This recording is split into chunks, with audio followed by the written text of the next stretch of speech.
प्रिय विद्यार्थियों, नमस्कार। आपको आपके उज्जवल भविष्य की शुभकामनाएं।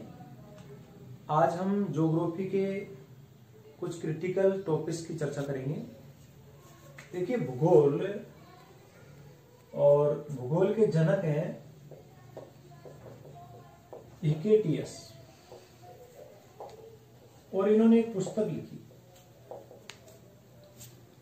जिसका नाम है जस पीरियोडस, पृथ्वी का वर्णन। जस पीरियोडस, पृथ्वी का वर्णन। व्यवस्थित वर्तमान भूगोल का जनक है तो वो है अलेक्जेंडर वॉन हम्बोल्ट।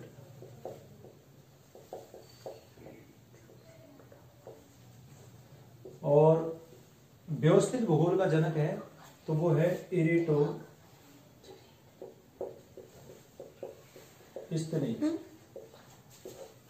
इरेटोस्थेनीज। और ज्योग्राफी शब्द का प्रथम प्रस्तावक भी इरेटोस्थेनीज। और भौतिक भूगोल का जनक है वो है पोलिडोनियस।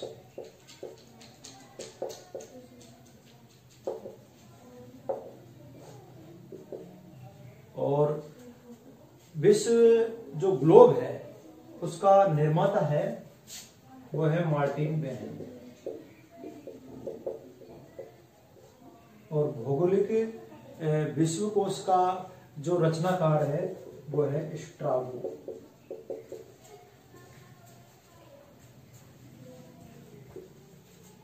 और एनर्जी मेंडर है जो विश्व मानचित्र के रचनाकार है। हिकेटियस भूगोल का जनक माना जाता है। जस पीरियोडस इन्होंने पुस्तक लिखी।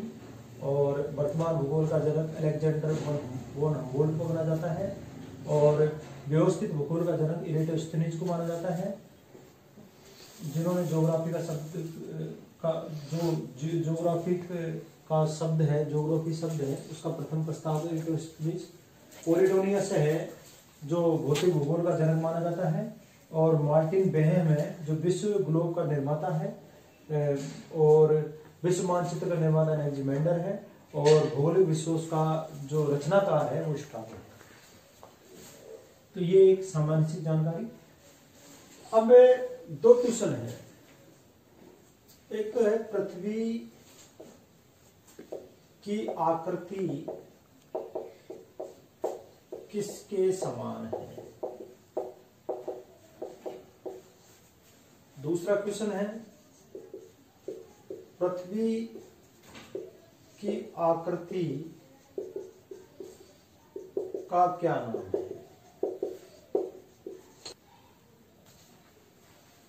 पृथ्वी की आकृति किसके समान है?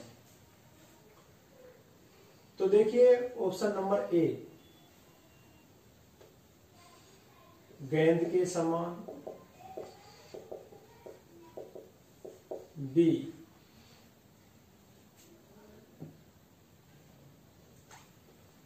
ग्लोब के समान, सी नारंगी के समान, और डी उपर्युक्त सभी। तो देखिए, इसमें सही आंसर होगा ग्लोब के समान। सही आंसर होगा ग्लोब के समान।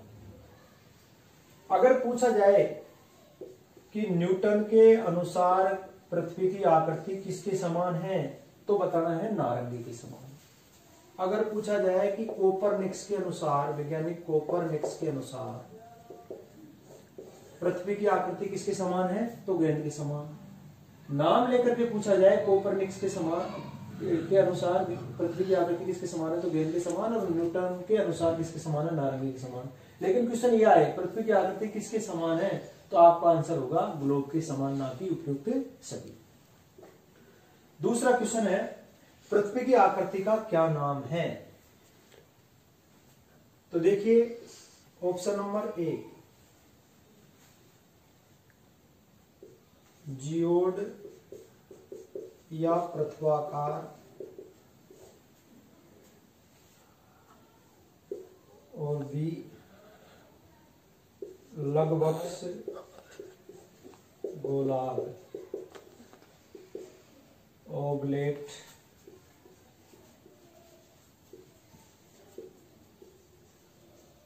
स्फेरॉइड।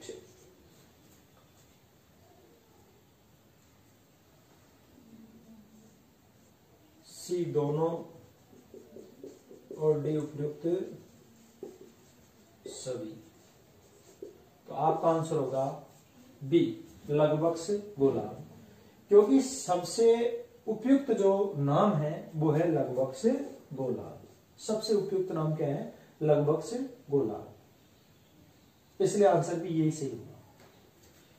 अगर पूछा जाए कि जॉन हर्शेल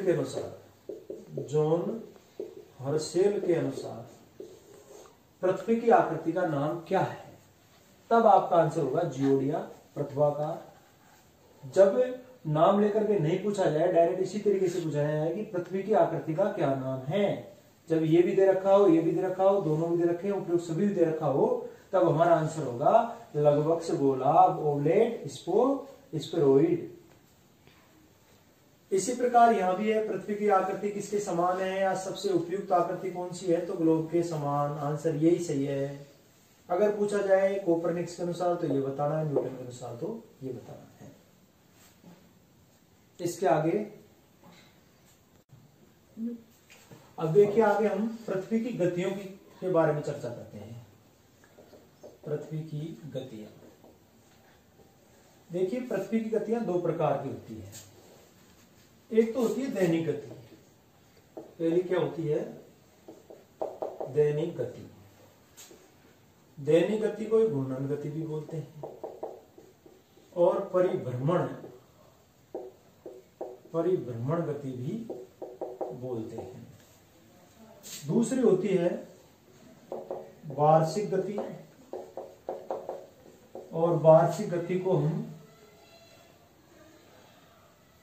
परिक्रमण गति भी बोलते हैं। ध्यान देना, बारीक मसला है।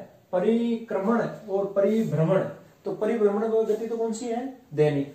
और परिक्रमण गति कौन सी है? वार्षिक।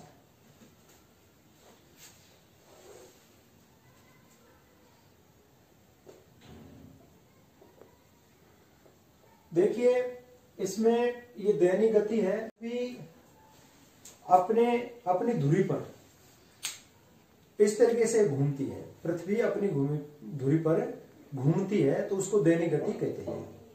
और अपनी धुरी पर पूरा एक चक्कर 23 घंटे 56 मिनट और 4 सेकंड में लगाती है। 23 घंटे 56 मिनट और 4 सेकंड में एक अपनी धुरी पर एक पूरा चक्कर पूरा करती है 23 घंटे 56 मिनट और 4 सेकंड में। ये इसकी दैनिक गति होती है। यहां पर ये वार्षिक गति का मतलब सूर्य के चारों ओर, ये सूर्य है और सूर्य के इस तरीके से चारों ओर जो चक्कर लगाती है, पूरा एक चक्कर यहां से गई, यहां पर वापस आ गई, तो ये चक्कर पूरा जो चक्कर लगाती है ये एक साल में लगता है 365 दिन में लगता है। 365 दिन 5 घंटे 48 मिनट और 46 सेकेंड। 365 दिन 5 घंटे 48 मिनट 46 सेकेंड में पृथ्वी सूर्य के चारों ओर एक पूरा चक्कर लगाती है। इसको वार्षिक गति या परिक्रमण गति कहते हैं। अब देखिए इससे क्या प्रभाव पड़ता है, इन दोनों गतियों से प्रभाव क्या पड़ता है। तो प्रभाव देखिए, प्रभाव यह है कि दैनिक गति से एक चक्कर पूरा लगाती है तो उससे दिन रात बनते हैं। दिन रात का बनना, दिन रात कैसे बनते हैं कि सूर्य है और ये पृथ्वी अपनी धुरी पर ऐसे घूम रही है, तो जो सामने वाला हिस्सा है यहां तो क्या होगा? दिन होगा, और जो विपरीत हिस्सा है, पीछे वाला जो हिस्सा है, यहां रात होगी। तो यहाँ रात और यहाँ दिन होगा। ये हिस्सा वापस इधर जाएगा घूम करके, तो यहाँ दिन हो जाएगा और इधर रात हो जाएगी। ये चक्कर चलता रहता है।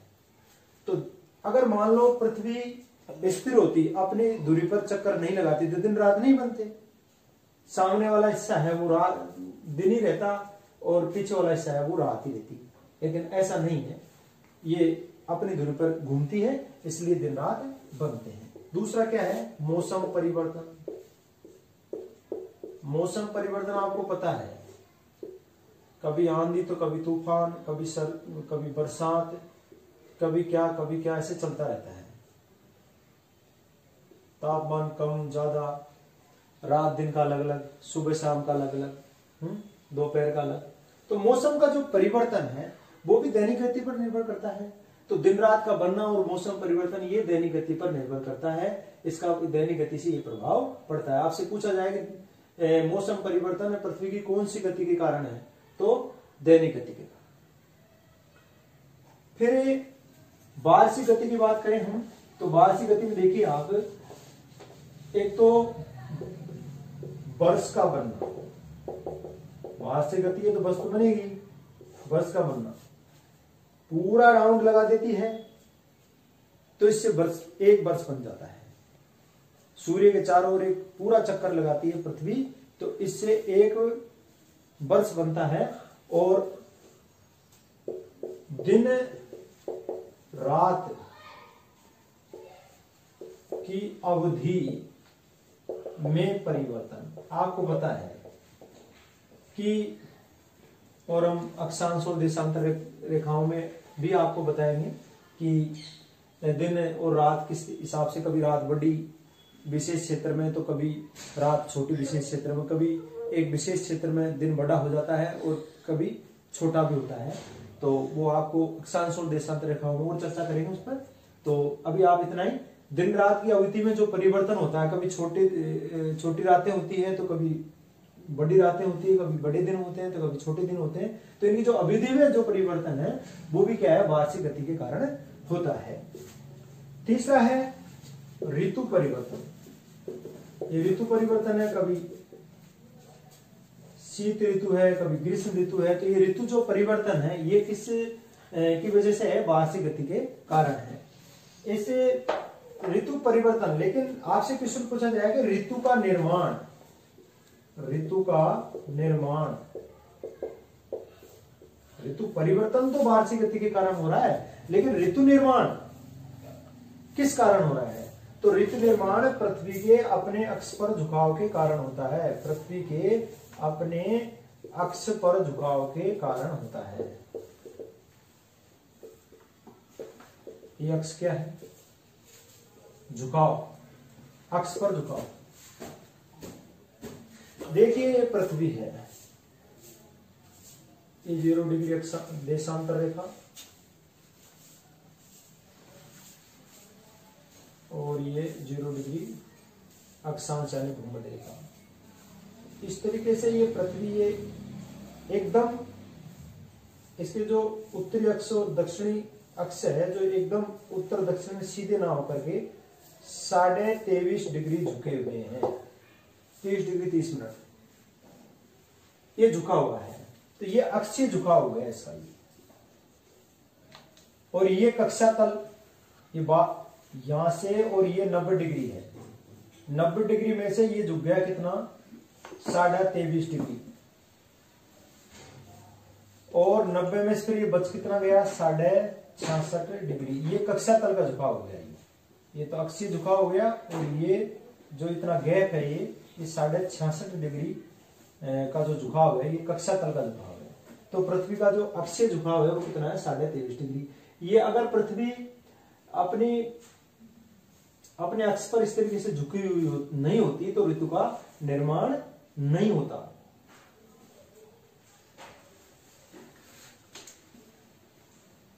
इसके अलावा देखिए मौसम और जलवायु। मौसम क्या होता है आपको पता है, मौसम दिन में कई बार परिवर्तित होता है, इसलिए दैनिक गति पर निर्भर करता है। तो किसी मौसम का मतलब है किसी छोटे क्षेत्र में लघु अवधि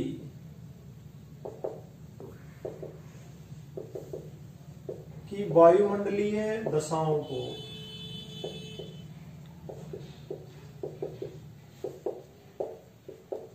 मौसम कहते हैं, जबकि जलवायु किसी बड़े क्षेत्र में दीर्घावधि की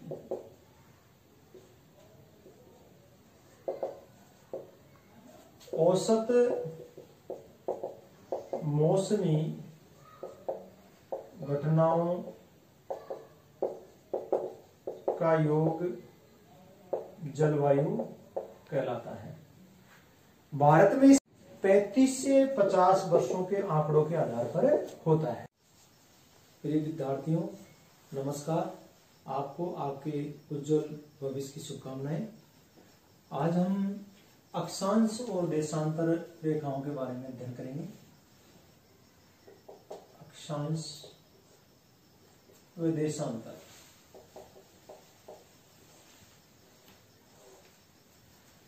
देखिए, अक्षांश और देशांतर रेखाएं ग्लोब पर खींची जाने वाली काल्पनिक रेखाएं हैं। ग्लोब और ग्लोब पर इस तरीके से ये ग्रीनविच रेखा 0 डिग्री देशांतर को ग्रीनविच रेखा बोलते हैं, और ये भूमध्य रेखा 0 डिग्री अक्षांश रेखा।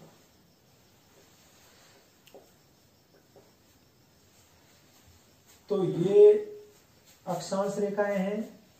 ये तो पश्चिम से पूर्व या पूर्व से पश्चिम की ओर खींची जाती है, इस तरीके से, इस तरीके से।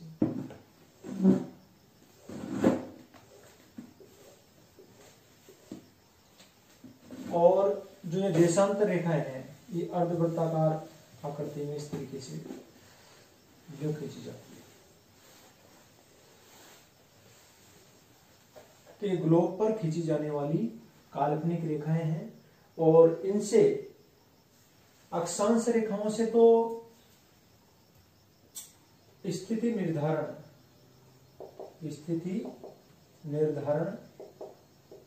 लोकेशन निर्धारण कि ये जगह कहां पर है, तो ये अक्षांश रेखाएं स्थिति निर्धारण और ताप कटिबंध के डिसाइड में काम आती है। और ये जो देशांतर रेखाएं हैं, ये भी स्थिति निर्धारण,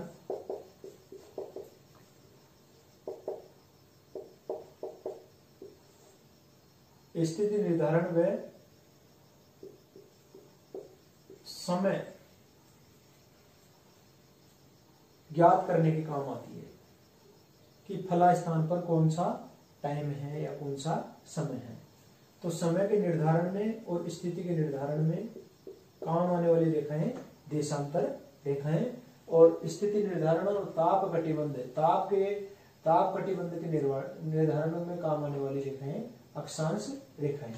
अक्षांश रेखाएं ग्लोब पर पश्चिम से पूर्व या पूर्व से पश्चिम की ओर खींची जाती है, और जो देशांतर रेखाएं हैं जो अर्धवृत्ताकार रूप में इस तरीके से ये खींची जाती है, उत्तर से दक्षिण या दक्षिण से उत्तर की ओर अर्धवृत्ताकार रूप में इस तरीके से खींची जाती है।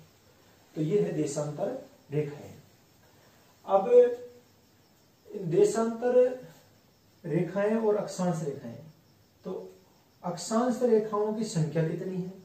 अक्षांश रेखाएं एक तो ये 0 डिग्री अक्षांश रेखाएं हैं, जिसको भूमध्य रेखा भी कहते हैं, भूमध्य रेखा, और इसी को विषुवत रेखा भी कहते हैं, विषुवत रेखा। तो इसकी जो संख्या है, जो यहां से और यहां तक 90 डिग्री, और यहां से और यहां तक ये लास्ट वाली है जो 90 डिग्री, तो 90 ऊपर और 90 नीचे और एक बीच में 0 डिग्री अक्षांश रेखा। तो 90 प्लस 90 प्लस 1 181 होती है। इनकी संख्या कितनी होती है? 181। कई किताबों में 180 भी मिलेगा जो गलत है। 181 होती है। 90 प्लस 90 प्लस 1 181। और जो देशांतर रेखा है ये अक्षांश की संख्या है, अक्षांश रेखाओं की संख्या। और देशांतर रेखा है तो देशांतर रेखा कितनी है? देशांतर रेखा एक तो ये है 0 डिग्री अक्षांश, वो 0 डिग्री देशांतर रेखा जिसको ग्रीनविच रेखा भी कहते हैं। लंदन की ग्रीनविच नामक स्थान से निकल रही है, इसलिए इसको ग्रीनविच रेखा भी कहते हैं। और ये ग्रीनविच जो रेखा है, ये ग्रीनविच रेखा के जस्ट पीछे की साइड 180 डिग्री देशांतर रेखा है। 180 डिग्री देशांतर रेखा है। तो यहां से इधर ये 0, फिर 1 2 3 4 करके 180, और इधर भी 1 2 3 4 करके 179, और 179 के बाद में 180। 180 एक ही है, या 90 दो बार है, 90 डिग्री और 90 डिग्री, और बीच में ये बच जाती है, इसलिए ये 181 है। यहां पर 180 इधर गिनेंगे तो इधर गिनेंगे हम 179, और एक ये 0 वाली। इस प्रकार ये 180 और 179 प्लस 1 0 वाली यानी ग्रीनविच रेखा, इस प्रकार इनकी संख्या होती है, वो होती है 360। 360 यानी कि देशांतर रेखाओं की संख्या पूरे ग्लोब पर कितनी है? 360। और अक्षांश रेखाओं की संख्या कितनी है? 181। ये अपन को ध्यान रखना है ढंग से, क्योंकि इसमें कंफ्यूज हो जाते हैं। इसमें कंफ्यूज नहीं होना है। 90 प्लस 90 प्लस 1 यानी कि एक कौन सी? ये भूमध्य रेखा 181। 180 179 प्लस 1 360, या फिर 180 प्लस 180 360। तो इनकी संख्या 360, देशांतर रेखाओं की कुल संख्या 360 और अक्षांश रेखाओं की कुल संख्या 181।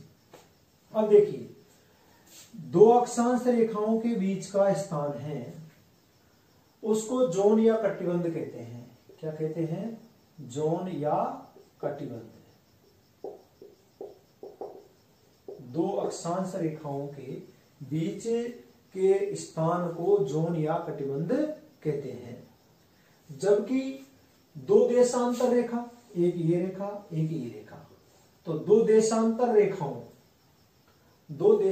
रेखाओं के बीच की का स्थान है, इसको गोर कहते हैं। क्या कहते हैं? गोर।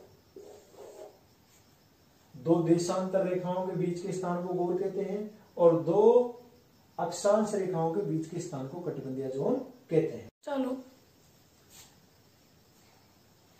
अब दो अक्षांश रेखाएं हैं, इनके बीच की दूरी 111.13 किलोमीटर है। जो यहां भी सब जगह 111.13 किलोमीटर इनके बीच की दूरी होती है। तो देखिए, अक्षांश रेखाओं की बात करें तो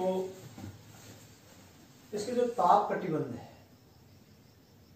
अक्षांश रेखाएं ताप कटिबंधों का निर्माण करती है। कैसे? जैसे यहां पर ये 0 डिग्री अक्षांश रेखा है, जिसको भूमध्य रेखा बोलते हैं, और यहां पर ये कर्क रेखा है 23.5 डिग्री नॉर्थ लेटीट्यूड, और ये यहां पर मकर रेखा 23.5 डिग्री साउथ लेटीट्यूड,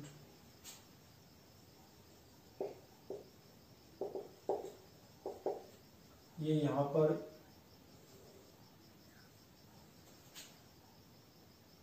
आर्कटिक व्रत या आर्कटिक रेखा, ये 66.5 डिग्री नॉर्थ लेटीट्यूड, और इसी प्रकार नीचे यहाँ अंटार्कटिक रेखा 66.5 डिग्री साउथ लेटीट्यूड,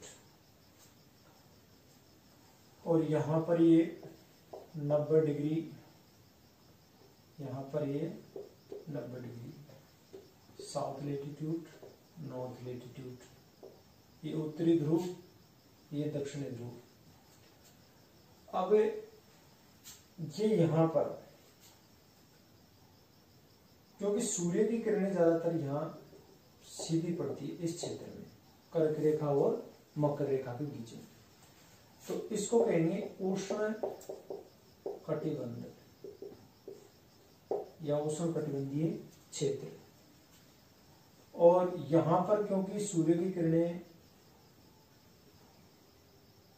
बहुत ज्यादा तिरछी पड़ती है, बर्फ जमी रहती है ध्रुवों पर, तो इसलिए शीत कटिबंध में आता है, शीत कटिबंध।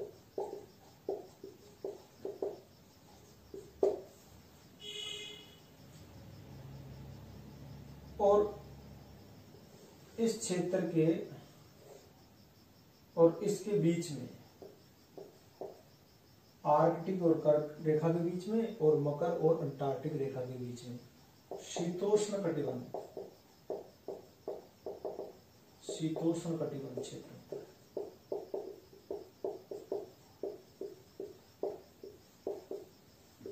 शीतोष्ण कटिबंध क्षेत्र होता है।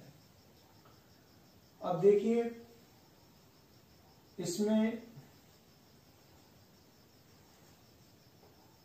कभी सूर्य उत्तरायण, कभी दक्षिणायन, और सूर्य उत्तरायण और दक्षिणायन होता है तो ऋतु बदलती है, और ऋतु बदलती है तो कहीं कभी उत्तरी गोलार्ध में दिन बड़ा हो जाता है तो कभी दक्षिणी गोलार्ध में दिन बड़ा हो जाता है, कभी उत्तरी गोलार्ध में रात छोटी होती है तो कभी दक्षिणी गोलार्ध में रात छोटी होती है। तो उनकी कुछ तिथियां हैं और उन तिथियों से क्वेश्चन भी आते हैं, तो उनके बारे में थोड़ा सा मैं आपको बताता हूं।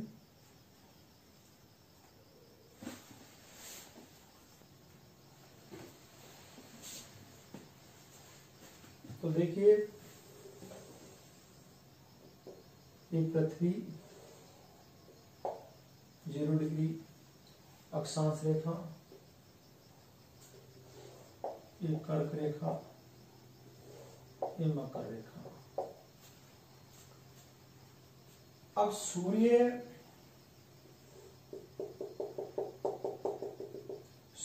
की किरणें यहां पर, ये 2 तिथियां हैं जिस पर सीधी चमकती है भूमध्य रेखा पर। एक तो है 21 मार्च और एक है 23 सितंबर। तो 21 मार्च को सूर्य की किरणें भूमध्य रेखा पर सीधी चमकती है, और इसके बाद सूर्य उत्तरी गोलार्ध में प्रवेश करता है। 21 मार्च के बाद उत्तरी गोलार्ध में दिन बड़े होते जाते हैं, और फिर यहां पर कर्क रेखा पर 21 जून को सूर्य की किरणें सीधी चमकती है। 21 जून को उत्तरी गोलार्ध में सबसे बड़ा दिन होता है, जबकि 21 जून को दक्षिणी गोलार्ध में सबसे छोटा दिन होता है। 21 मार्च के लगभग जब ये उत्तरी गोलार्ध में प्रवेश करता है सूर्य, तो ये ऋतु जो होती है 21 मार्च को, वो वसंत ऋतु, 21 मार्च के लगभग वसंत ऋतु, स्प्रिंग सीजन,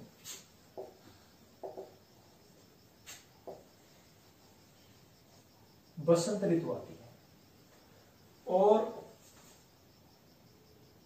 21 जून को सूर्य की किरण कर्क रेखा पर सीधी चमकती है, तो 21 जून को ये उत्तरी गोलार्ध में या भारत में सबसे बड़ा दिन होता है, और ऋतु होती है ग्रीष्म ऋतु,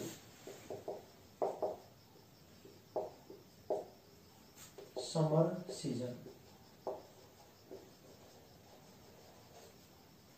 इसके बाद सूर्य 21 जून के बाद धीरे धीरे इधर बढ़ता है और 23 सितंबर को भूमध्य रेखा पर फिर से सूर्य की किरणें सीधी चमकती है और 23 सितंबर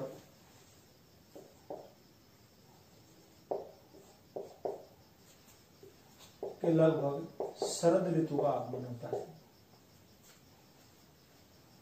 ऑटम सीजन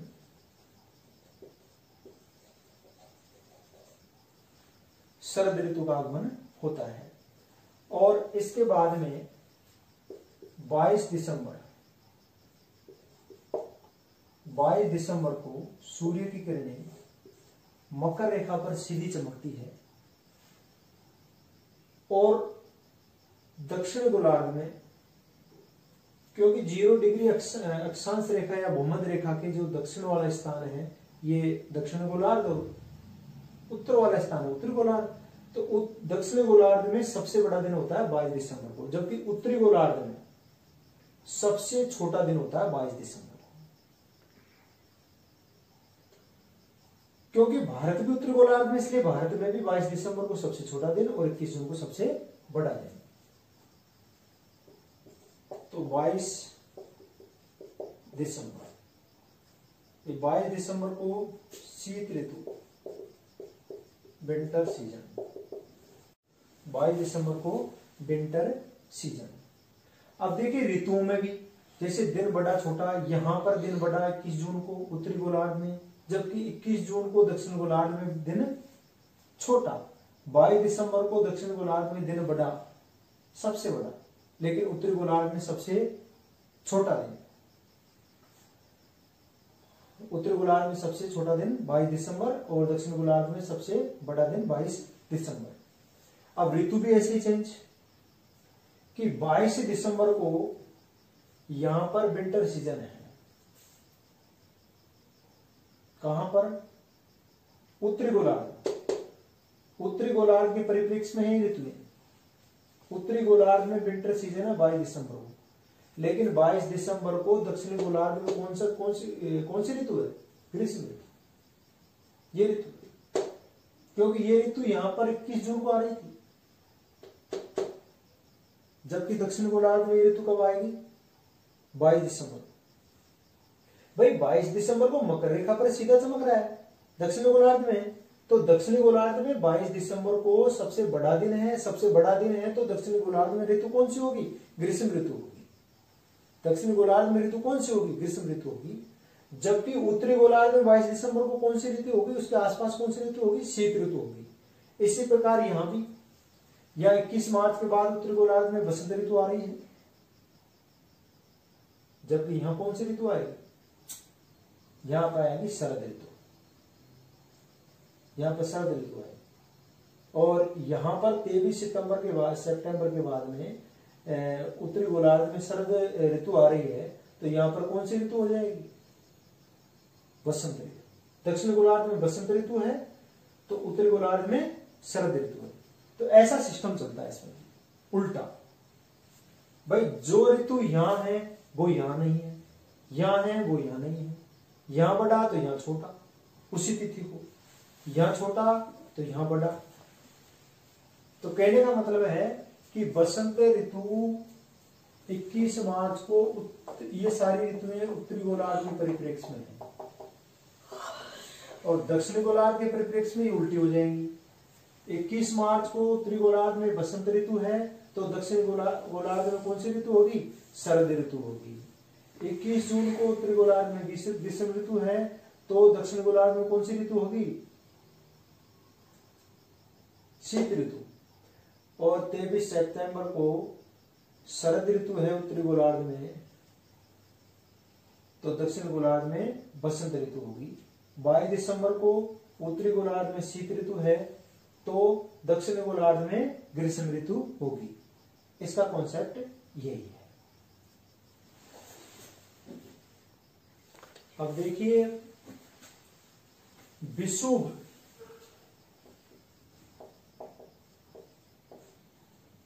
और एक होता है अयनांत। जब सूर्य की सीधी किरणें भूमध्य रेखा पर पड़ती है तो उसे विषुव कहते हैं, और जब सूर्य की किरणें कर्क और मकर रेखा पर पड़ती है तो उसको अयनांत कहते हैं। तो देखिए विषुव की स्थिति तो कब बनती है, आपको पता है 21 मार्च और 23 सितंबर, ये दो तिथि ऐसी है जब सूर्य की किरणें भूमध्य रेखा पर सीधी पड़ती है। और अयनांत कब बनता है, क्योंकि 21 जून और 22 दिसंबर, ये दो ऐसी तिथि है जहां अयनांत की स्थिति बनती है, क्योंकि 21 जून को कर्क रेखा पर सीधा चमकता है और 22 दिसंबर को सूर्य की किरणें मकर रेखा पर सीधी पड़ती है। तो 21 मार्च को के बाद में उत्तरी गोलार्ध के परिप्रेक्ष्य में, क्योंकि ज्यादातर उत्तरी गोलार्ध के परिप्रेक्ष्य में इसलिए क्योंकि ज्यादातर जनसंख्या या महाद्वीप ज्यादातर उत्तरी गोलार्ध में है और भारत भी उत्तरी गोलार्ध में है। जो उत्तरी गोलार्ध के परिप्रेक्ष्य में क्वेश्चन आते हैं, इसलिए आप उत्तरी गोलार्ध के परिप्रेक्ष्य में क्वेश्चनों को याद रखें। तो देखिए 21 मार्च को के बाद में उत्तरी गोलार्ध में या 21 मार्च के आसपास उत्तरी गोलार्ध में ऋतु कौन सी होती है, बसंत, इसलिए यहां पर वसंत विषुव होगा, यानी बसंत विषुव की स्थिति कब आएगी, 21 मार्च को। और 23 सितंबर को शरद विषुव की, इसके आसपास कौन सी ऋतु का आगमन होता है, शरद ऋतु का, इसलिए शरद विषुव। तो आपसे पूछे कि बसंत विषुव की स्थिति कब बनती है, तो 21 मार्च को। शरद विषुव की स्थिति कब बनती है, तो 23 सितंबर को। कर्क अयनांत, कर्क अयनांत की स्थिति कब बनती है, घुमा के पूछ ली। तो सीधा सा ध्यान को कि कर्क रेखा पर सीधा कब चमकेगा, 21 जून को, तो कर्क अयनांत हो गया। और 22 दिसंबर को सूर्य की सीधी किरणें कहां पड़ेगी, मकर रेखा पर, इसलिए मकर अयनांत हो गया। इस प्रकार इसमें अक्षांश रेखाओं में से इसी तरीके के क्वेश्चन आते हैं। समय की गणना, और समय की गणना दो आधार पर की जाती है। जैसे एक तो होता है स्थानीय समय और दूसरा होता है मानक समय या स्टैंडर्ड टाइम या प्रमाणिक समय, लोकल टाइम।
तो देखिए 120 मिनट। अब यहां बर्लिन में 20 डिग्री पर सुबह के 9 बज रहे हैं।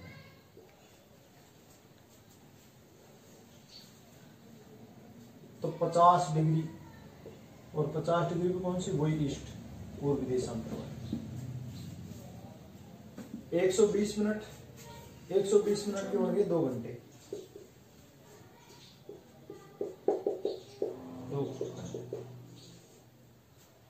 तो 9 में 2 जोड़ दो, 11 ये। यानी कि जब स्थानीय समय अनुसार 20 डिग्री पर 9 बजेंगे तो 50 डिग्री पर कितने बजेंगे, 11 बजेंगे। उसी समय जब यहां 9 बज रहे हैं तो यहां कितने बजेंगे, 11 बजेंगे। ये होता है स्थानीय टाइम। और अन्य उदाहरण,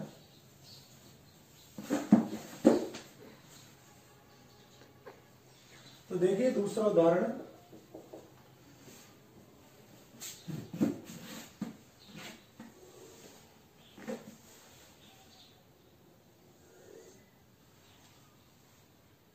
यहां 72 डिग्री पूर्वी देशांतर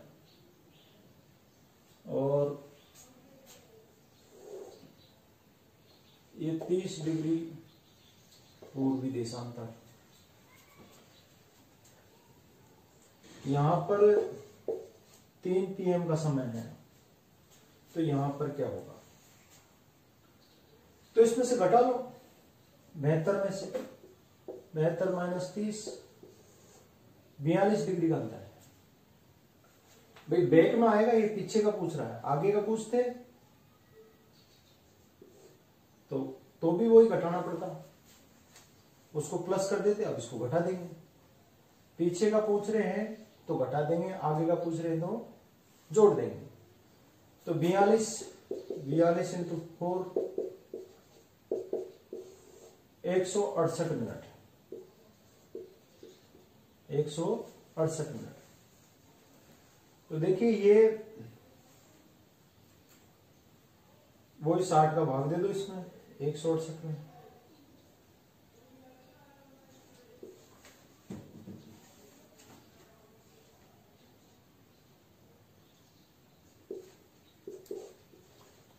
आठ और 4 यानी 2 घंटे 48 मिनट।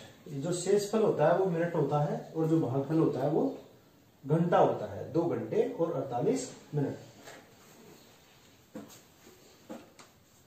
तो 2 आवर 48 मिनट्स को इसमें माइनस कर दो 3 में। 3 PM है, तो 3 PM में से 2 आवर कम करेंगे तो 1 PM, और 1 PM में से भी फिर 48 मिनट कम करना है, तो 12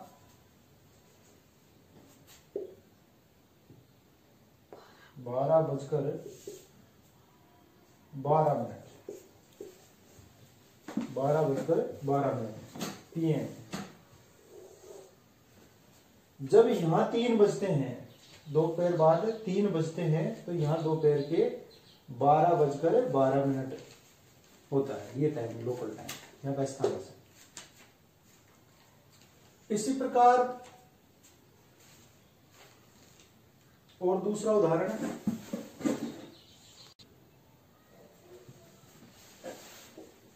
नेक्स्ट एग्जांपल, जैसे यहां पर 72 डिग्री पर रोम, 72 डिग्री पूर्वी देशांतर पर रोम स्थित है, और 83 डिग्री पश्चिमी देशांतर,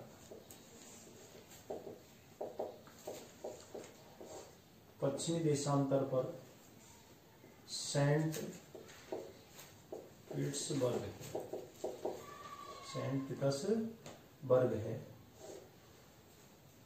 अब यहां पर मान लो सुबह के 5 बजते हैं, प्रातः 5 बजे का टाइम है यहाँ स्थानीय समय प्रातः 5 बजे है।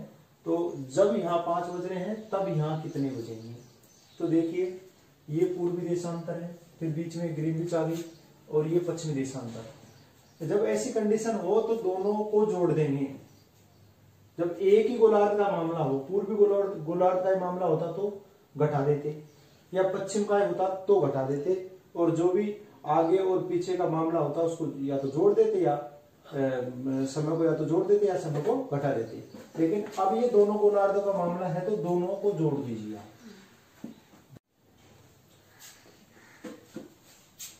दोनों देशांतरों को जोड़ दिया 155, क्योंकि दो देशांतरों के बीच में 4 मिनट का अंतर होता है, इसलिए 4 मिनट से गुणा कर दिया 620 मिनट। 620 मिनट हो गई, और इसको आवर मिनट में बदलने के लिए 60 का भाग दिया तो 10 घंटे और 20 मिनट। क्योंकि समय पूर्व वाला दिया है और हमको पश्चिम वाला यहाँ का समय बताना है, तो बताना तो घटेगा। तो यहाँ पर 10 घंटे और 20 मिनट इसमें से घटा दो, 4:40 मिनट। ये AM था और ये PM है। दो स्थानों के बीच का देशांतर अंतर तो है 155 देशांतर का अंतर है। देशांतर का अंतर यह है, इसका जो समय का अंतर है वो 10 घंटे और 20 मिनट का है। समय का अंतर पूछे तो 10 घंटा 20 मिनट है। कितने बजेंगे? तो 4:40 मिनट PM। अब देखिए, हमें राजस्थान और भारत के परिप्रेक्ष्य में बात करें तो हमारे राजस्थान का देशांतर अंतर है वो कितना है, और पूर्वी छोर और पश्चिमी छोर में उसमें समय का अंतर कितना है। इसी प्रकार भारत में देखिए, राजस्थान में का देशांतरीय विस्तार 69 डिग्री 30 मिनट पूर्वी देशांतर से, क्योंकि देशांतरीय परिप्रेक्ष्य में भारत राजस्थान पूर्वी गोलार्ध में है इसलिए पूर्वी आएगा, से 78 डिग्री 17 मिनट पूर्वी देशांतर, और भारत का 68 डिग्री 07 मिनट पूर्वी देशांतर से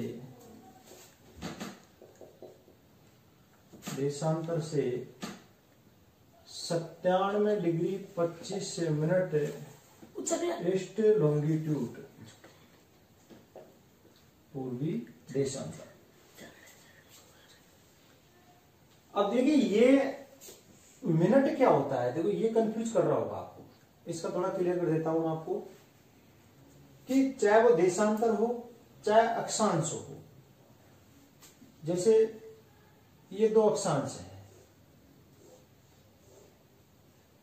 1 या 2, 4, 5 कुछ मान लो, दो अक्षांश रेखाएं हैं। तो दो अक्षांश रेखाओं के बीच में छोटे छोटे 60 विभाजन होते हैं। दो देशांतर रेखाओं के बीच में छोटे छोटे 60 विभाजन होते हैं, उनको नाप की मिनट्स कहते हैं। नाप की मिनट्स कहते हैं। 60 विभाजन होते हैं छोटे छोटे छोटे। अब 69 डिग्री 30 मिनट यानी कि 69.5 हो गया, यहां बीच 69.5 हो गया। मान लो ये 69 है, वो ये देशांतर का मामला है तो देशांतर में उसी तरीके से है कि जैसे ये 69 है और ये 70 है, तो ये नाप की 60 मिनट होती है ना, तो यहां बीच में 69.5 हो गया। ये 30 का मतलब 69.5 हो गया। इसी प्रकार हमारे जो राजस्थान का ये अक्षांश विस्तार की बात करें तो 23 डिग्री 03 मिनट से 30 डिग्री 12 मिनट। अब ये 03 है, ये 30 नहीं है। कई किताबों में 30 डिग्री 23 डिग्री 30 3 दे रखा है, 3 होते थे 30 हो जाएगा, 03 होना चाहिए, 03 मिनट होना चाहिए। क्योंकि जो नाप की मान लो ये 23 है, ये 24 है, तो ये यहां बीच में नहीं है। ये जो नाप की 60 मिनट है जिसमें से 1, 2 और 3 यहां तक ये 3 तक ये नाप की 60 मिनट में से 3 मिनट डिग्री है, इसलिए 23 डिग्री 03 मिनट से 30 डिग्री 12 मिनट तक है। तो मिनट वाला मामला ये होता है, नाप की मिनट्स होती है। अब जब हम इसको गुणा करते हैं दो देशांतर रेखाओं के बीच का जो मामला है उसमें समय के अंतर में, तो इसमें तो ये तो 4 मिनट का अंतर हो गया। लेकिन अगर मान लो फिर इसका मामला आ जाए, इसका मामला आ जाए, ये तो फिर अक्षांश में है, लेकिन इसका मामला आ जाए तो इनको हम 4, या तो डिग्री को तो हम करते हैं 4 मिनट से गुणा, और ये नाप की मिनट से इसको गुणा करते हैं 4 सेकंड से गुणा, तब जाकर के हम समय का कैलकुलेशन निकाल पाते हैं। देखिए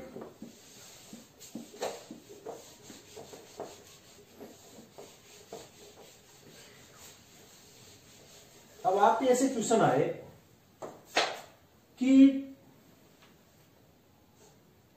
राजस्थान का देशांतरीय विस्तार कितना है या देशांतरीय अंतर कितना है, पूर्वी छोर और पश्चिमी छोर में समय का अंतर कितना है, तो इनको घटा दो आपस में। 78 डिग्री 17 मिनट है, 69 डिग्री 30 मिनट घटाना है इसमें से, 17 में से 30 नहीं जाएगा, इसलिए यहां 1 डिग्री है, 1 डिग्री को कम कर दीजिए, 77 कर दीजिए, और 1 डिग्री कम होते, 1 डिग्री का मतलब होता है नाप की 60 मिनट, तो इस 17 मिनट में जोड़ दीजिए, तो 77 डिग्री 60 इसमें जोड़ दो, 77 मिनट हो गया। अब घट जाएगा आराम से, 69 डिग्री 30 मिनट, इसको माइनस कर दो, 7 4 और 8, यानी कि 8 डिग्री 47 मिनट का हमारा देशांतरीय अंतर है पूर्वी छोर और पश्चिमी छोर में। तो 8 डिग्री 47 मिनट का यहां है, तो फिर समय का अंतर कितना होगा, पूर्वी छोर और पश्चिमी छोर में समय का अंतर कितना होगा, तो इसको तो 8 को तो 4 मिनट से गुणा कर दो और 47 को 4 सेकंड से गुणा कर दो, ये 32 मिनट हो गई, और ये सेकंड में आएगा, इसका उत्तर मिनट में आता है, इसका सेकंड में आता है। 28 और 188 सेकंड है, तो 188 सेकंड को मिनट में बदलने के लिए वही हम 7 का भाग देंगे, तो यहां आ जाएगा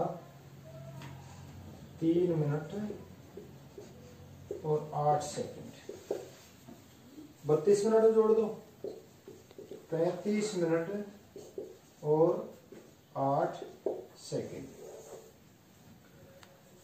राजस्थान के पूर्वी छोर और पश्चिमी छोर में 35 मिनट 8 सेकंड का अंतर है। इसी प्रकार यहां भारतीय परिप्रेक्ष्य की बात करें तो देखिए, भारत का देशांतरीय विस्तार या देशांतरीय अंतर, देशांतरीय विस्तार 68 डिग्री 07 मिनट पूर्वी देशांतर से 57 डिग्री 25 मिनट पूर्वी देशांतर तक।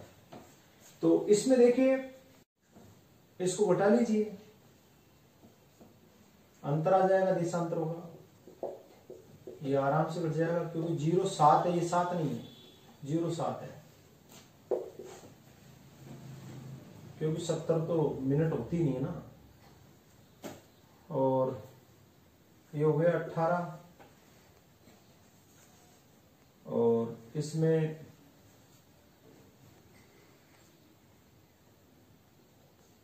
9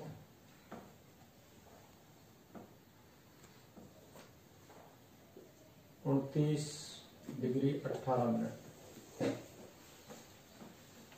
इनका भारत का जो देशांतरीय अंतर है, देशांतर का जो अंतर है 29 डिग्री 18 मिनट है। अब समय का अंतर कितना है, तो समय का अंतर कितना है, तो इस डिग्री को 4 मिनट से गुणा कर दो और इस मिनट को 4 सेकंड से गुणा कर दो, 29 इंटू 4, 18 इंटू 4,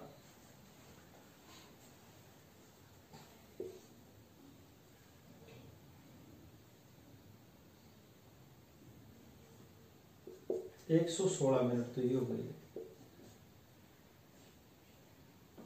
और अब देखिए 116 मिनट, 116 मिनट 72 सेकंड की 1 मिनट और 12 सेकंड, यानी कि 117 मिनट और 12 सेकंड। अंतर कितना हो गया? 1 आवर और 57 मिनट और 12 सेकंड, लगभग 2 घंटे। यानी कि भारत के पूर्वी छोर अरुणाचल प्रदेश और लास्ट का जो दक्षिणी छोर द्वारका गुजरात, उसका जो समय का अंतर है, स्थानीय समय का अंतर है, वो 1 घंटा 57 मिनट और 12 सेकंड का है। तो इस तरीके से हम समय भी निकाल सकते हैं, देशांतर अंतर भी निकाल सकते हैं, अक्षांश का अंतर भी निकाल सकते हैं। और इसके आगे कर दियो। अब देखिए समय की गणना में दूसरा है मानक समय, प्रमाणिक समय।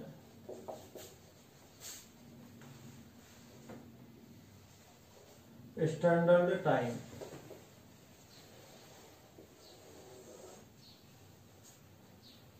अब ये मानक समय या प्रमाणिक समय या स्टैंडर्ड टाइम होता क्या है?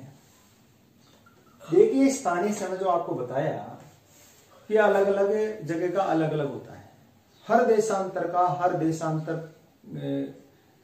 पे समय अलग अलग होता है।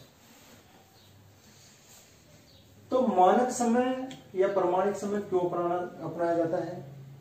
क्योंकि देखिए भारतीय परिप्रेक्ष्य की हम बात करें तो भारत का अभी आपने देखा है 68 डिग्री 07 मिनट पूर्वी देशांतर से 97 डिग्री 25 मिनट पूर्वी देशांतर ईस्ट लॉन्गिट्यूड तक ये अंतर है।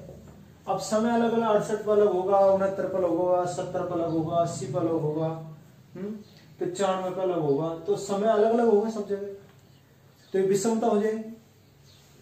तो फिर सब यानी कि पूरे भारत देश का, पूरे परिक्षेत्र का एक ही समय हो,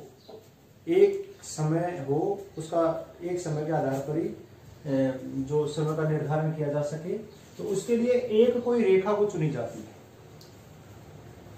और उस रेखा का जो टाइम होता है, एक देशांतर रेखा को चुनी जाती है, उसको मानक रेखा माना जाता है और उस मानक रेखा के आधार पर जो समय निर्धारित होता है वो मानक समय होता है। प्रधान यामोत्तर रेखा के द्वारा निर्धारित किया गया समय या उसका स्थानीय समय प्रधान यामोत्तर रेखा का या प्रधान मानक रेखा का जो स्थानीय समय है वो ही प्रधान यामोत्तर समय या प्रधान मानक समय होता है।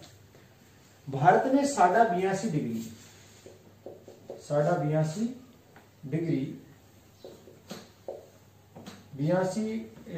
30 मिनट पूर्वी देशांतर रेखा जो भारत के इलाहाबाद और मिर्जापुर से निकलती है। इलाहाबाद के पास नैनी है, उपनगर है, तो नैनी से निकलती है उत्तर प्रदेश में, और ये 5 राज्यों से निकलती है वैसे, यूपी, एमपी, छत्तीसगढ़, आंध्र प्रदेश और उड़ीसा। ये जो 82.5 डिग्री पूर्वी देशांतर रेखा है ये भारत के 5 राज्यों से गुजरती है और ये 82.5 डिग्री पूर्वी देशांतर रेखा श्रीलंका से गुजरती है, यानी कि हमारी भी मानक रेखा है और श्रीलंका की भी मानक रेखा है। अब ये मानक रेखा 82.5 डिग्री पूर्वी देशांतरी क्यों माना? 80 भी मान सकते थे, 82 भी मान सकते थे, या फिर 70 भी मान सकते थे। इसी को क्यों माना गया? इसके पीछे क्या लॉजिक है? तो मैं आपको बताता हूं। देखिए ग्रीनविच माध्य समय होता है GMT। पूरी पृथ्वी को 24 समय जोनों में विभाजित किया गया है। पूरे जो ग्लोब है उसको 24 समय जोनों में,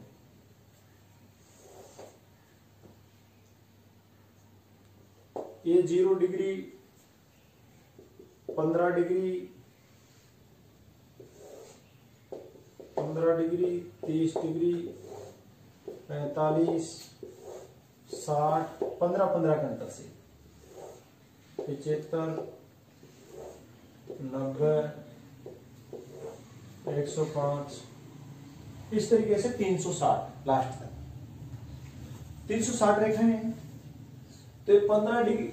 अब देखिए हमारे भारत का देशांतरी विस्तार 6807 से 9725।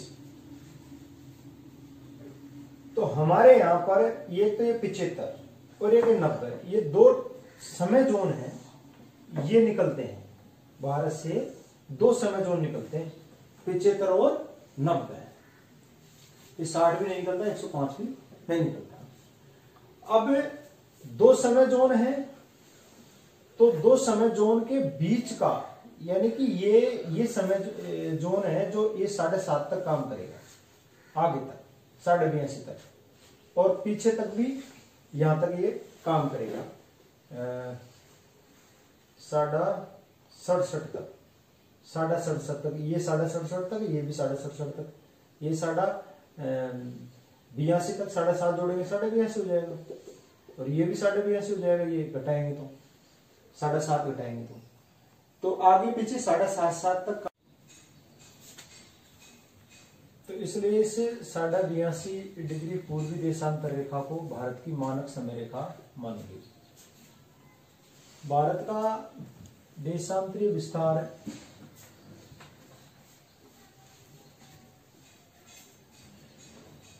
जो है 30 डिग्री से अधिक होता है।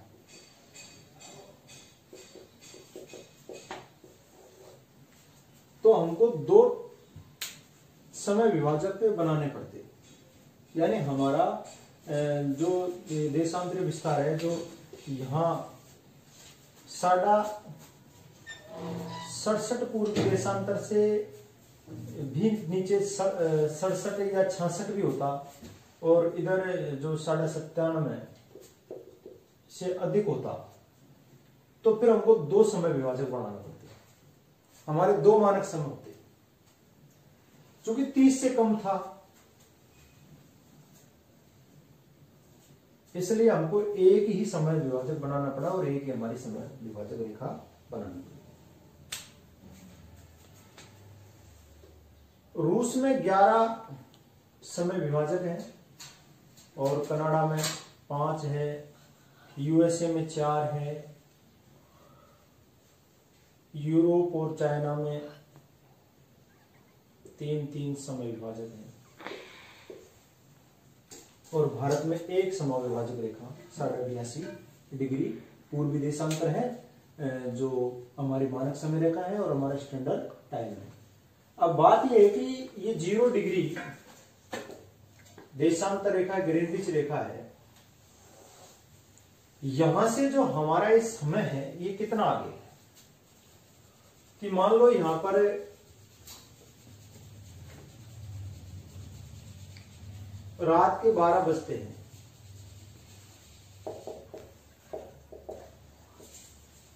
12 AM का समय है, तो यहां पर समय क्या होगा, यहां पर 5:30,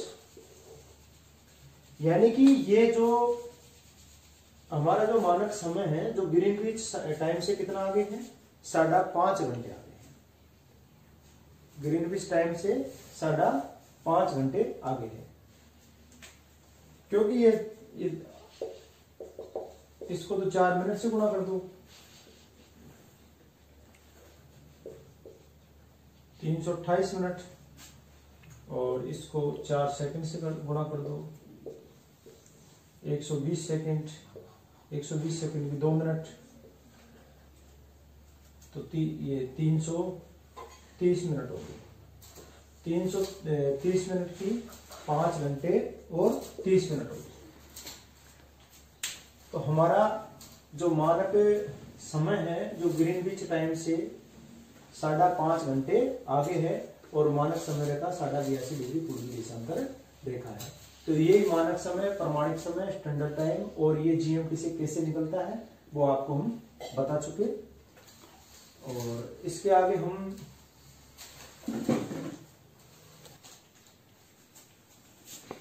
अंतरराष्ट्रीय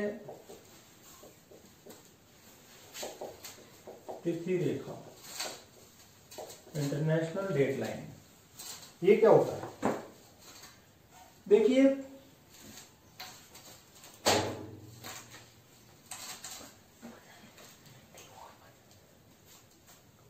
ये 180 डिग्री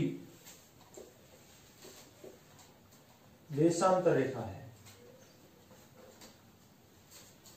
180 डिग्री देशांतर रेखा है। इसके जस्ट अपोजिट में 0 डिग्री देशांतर जो ग्रीन बीच रेखा है, और 170 डिग्री के जस्ट अपोजिट में कौन सी होगी? 10 डिग्री देशांतर रेखा होगी।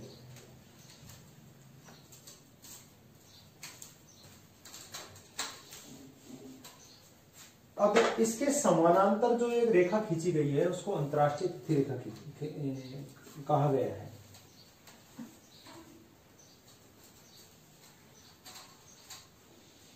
ये यहां पर ये रूस का क्षेत्र है,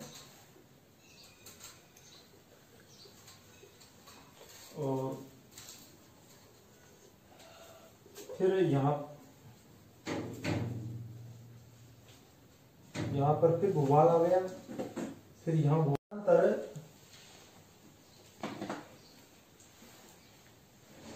यहां इस तरीके से, फिर इस तरीके से, फिर इस तरीके से,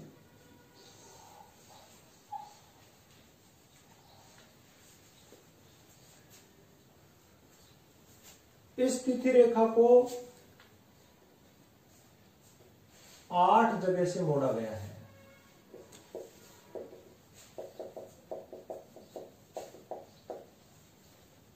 और ये 180 डिग्री देशांतर रेखा है, उसको 5 जगह से काटती है। देखिए, 1, 2, 3, 4, 5, 6, 7 और 8 जगह से मोड़ा गया, और 5 जगह कहां काटती है? 1, 2, 3, 4 और 5 जगह से काटती है। इस तरीके से क्यों मोड़ा गया है इसको? क्योंकि 2 भूभाग, अब जैसे ये रूस का क्षेत्र है,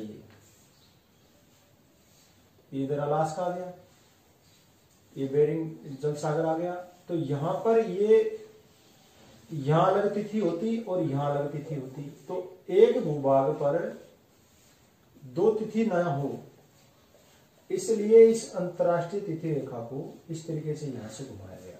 फिर यहां पर इस द्वीप समूह को बचाने के लिए फिर घुमा दिया, फिर इसको बचाने के लिए फिर घुमा दिया, इस तरीके से घुमा दिया। दरअसल क्या है कि अंतरराष्ट्रीय तिथि रेखा है, इसको पार करके यूं पूर्व में जाते हैं तो एक तिथि घटा देते हैं,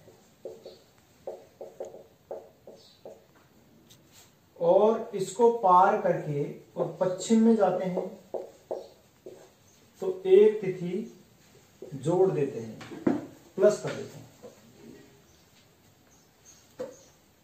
180 डिग्री देशांतर रेखा के समानांतर है, और जब इसको पार करके पूर्व दिशा में जाएंगे, पूर्व की तरफ बढ़ेंगे, तो गोलार्ध कौन सा होगा? पश्चिमी गोलार्ध, और पश्चिमी गोलार्ध हमेशा पीछे रहता है, इसलिए एक तिथि घटा देते हैं, और इसको पार करेंगे, पश्चिम दिशा की ओर पार करेंगे इस तरीके से, तो गोलार्ध कौन सा हो जाएगा? पूर्वी गोलार्ध है, और पूर्वी गोलार्ध हमेशा आगे रहता है, पश्चिम में जाएंगे जब पूर्व गोलार्ध आएगा, और ये क्या नाम से पूर्वी गोलार्ध में एक तिथि बढ़ा देंगे। जैसे ईस्ट की ओर जा रहे हैं और वेस्ट की ओर जा रहे हैं, पश्चिम की ओर। पश्चिम की ओर जा रहे हैं तो एक तिथि बढ़ाएंगे, पूर्व की ओर जा रहे हैं तो एक तिथि घटाएंगे। मान लो कोई जहाज है, समुद्र में से चल रहा है और इस अंतरराष्ट्रीय तिथि रेखा को पार कर रहा है, पश्चिम की ओर पार कर रहा है, और यहाँ सोमवार है और ये पार कर रहा है इधर, तो यह क्या होगा, मंगलवार होगा। और यहाँ मंगलवार है और पार कर रहा है इधर, तो घटा देंगे, यह क्या होगा, सोमवार होगा। तो इसमें क्वेश्चन इसी तरीके से आ जाता है कि एक जहाज पूर्व दिशा से पश्चिम की दिशा की ओर आ रहा है और अंतरराष्ट्रीय तिथि रेखा को पार करता है। जब अंतरराष्ट्रीय तिथि रेखा को पार करता है, उससे पहले सोमवार था तो बाद में क्या होगा, मंगलवार। यहाँ 1 तारीख थी तो यहाँ 2 तारीख हो जाएगी, और यहाँ 2 तारीख थी तो यहाँ 1 तारीख हो जाएगी, इधर से इधर पार करेगा।